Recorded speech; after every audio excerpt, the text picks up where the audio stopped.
Julia from Aephoria Partners, and I'm here to talk to you about shame. So we all have things that we feel a bit awkward about, a bit shamed about, where we feel like perhaps we're not really good enough.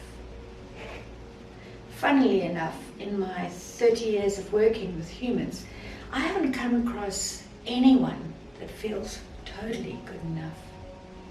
People always seem to have a sense that in some ways they're not good enough.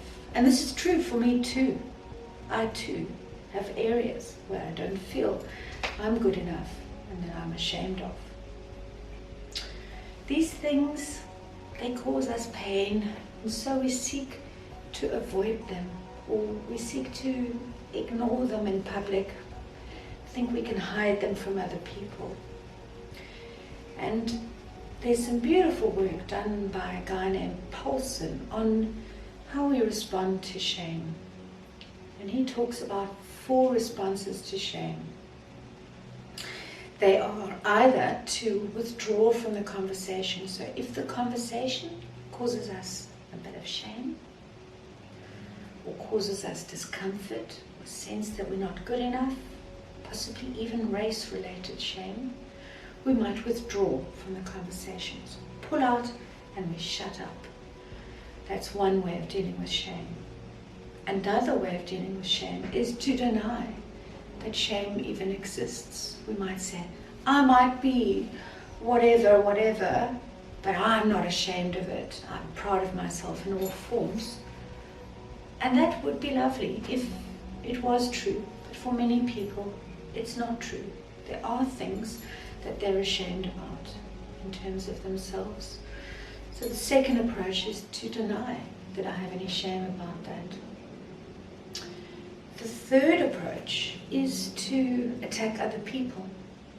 So I've seen this operate a lot in a racial context, certainly in South Africa, where we're so racially sensitized, and that words can trigger people's racial shame hugely. For example, a black person and a white person having a conversation, and the black person saying something and then the white person feeling like they've been accused of being racist. And maybe they have, maybe they haven't, but they react quite defensively and attack the other person.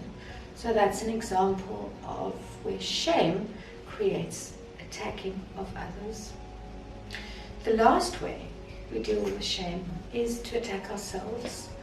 And this can take many forms. So we might self-criticize, we might self-harm, we might go home and drink 10 bottles of wine.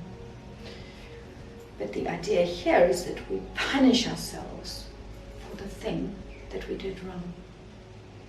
So those are the 4 responses humans tend to have to shame: withdraw, deny, attack self, attack others. Probably we all do a bit of all 4, but we might over-rely on one in particular. So Paulson says, yes, we're going to have these kinds of responses to areas of shame in our lives. But the trick is to watch ourselves carefully, see what we're up to. Are we withdrawing, denying, attacking self, attacking others? And when we do these behaviors, ask ourselves, what is being evoked? What is being triggered in me in this situation? And explore that deeply. Go in and face whatever it is that you're ashamed of about yourself. Bring that into the light and see how other people respond. Because generally, what we're ashamed about is something that other people think isn't important or isn't valid. And so it's useful to talk about our shame with other people and share this so that the light can kind of dissipate the pain. So when we have experiences of ourselves attacking others, ourselves denying that conflict or shame exists, or withdrawing from a conversation, we need to go inwards.